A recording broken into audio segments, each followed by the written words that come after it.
ईफोम company में निवेश के नाम पर ठगी, रकम डूबी तो व्यापारी ने की आत्महत्या, परिजनों ने पुलिस को सौंपा।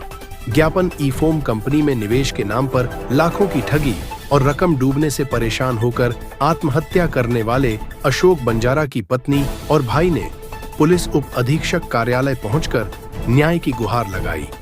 सुमेर नगर निवासी मृतक की पत्नी संतोष बंजारा और देवर राकेश ने ज्ञापन सौंपते हुए बताया कि किस तरह से कुछ लोगों ने साजिश रचकर उनके परिवार को कर्ज के जाल में फंसाया और फिर कोई मदद नहीं की, जिससे मानसिक तनाव में आकर अशोक ने जान दे दी।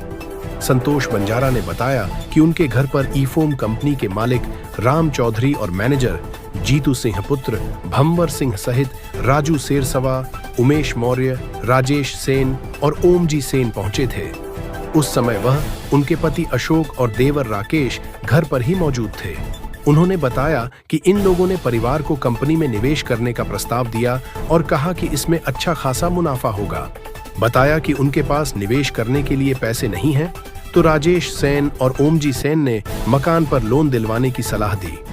इन लोगों ने भरोसा दिलाया कि निवेश के कुछ समय बाद ही मुनाफा मिलना शुरू हो जाएगा और लोन की किस्तें भी आराम से चुकाई जा सकेंगी। इस झांसे में आकर अशोक ने अपने मकान पर 8 लाख रुपए का लोन लिया और पूरी राशि ईफोम कंपनी में निवेश कर दी। लेकिन कई महीने बीतने के बाद भी न तो कोई मुनाफा मिला और न ही रकम वापस की गई। इसके उलट जब अशोक ने कंपनी से संपर्क करने की कोशिश की तो कोई स्पष्ट जवाब नहीं दिया गया। बार बार पूछने पर टाल मटोल कर दी गई। इस धोखाधड़ी और आर्थिक दबाव के चलते अशोक बंजारा गहरे अवसाद में चले गए और अंततः आत्महत्या जैसा कठोर कदम उठाया। परिजनों ने बताया कि अशोक बंजारा एक साधारण व्यापारी थे और इस भारी कर्ज ने उन्हें मानसिक रूप से तोड़ दिया था।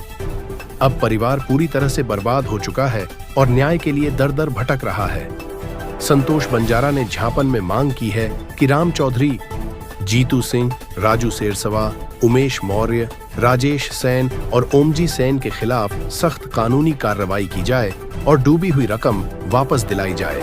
उन्होंने कहा कि यह सिर्फ आर्थिक ठगी नहीं बल्कि मानसिक उत्पीड़न का मामला है, जिसने उनके परिवार का मुखिया छीन लिया। उन्होंने उम्मीद जताई कि पुलिस इस मामले को गंभीरता से लेकर जल्द कार्रवाई करेगी ताकि उन्हें न्याय मिल सके और भविष्य में किसी और के साथ ऐसा ना हो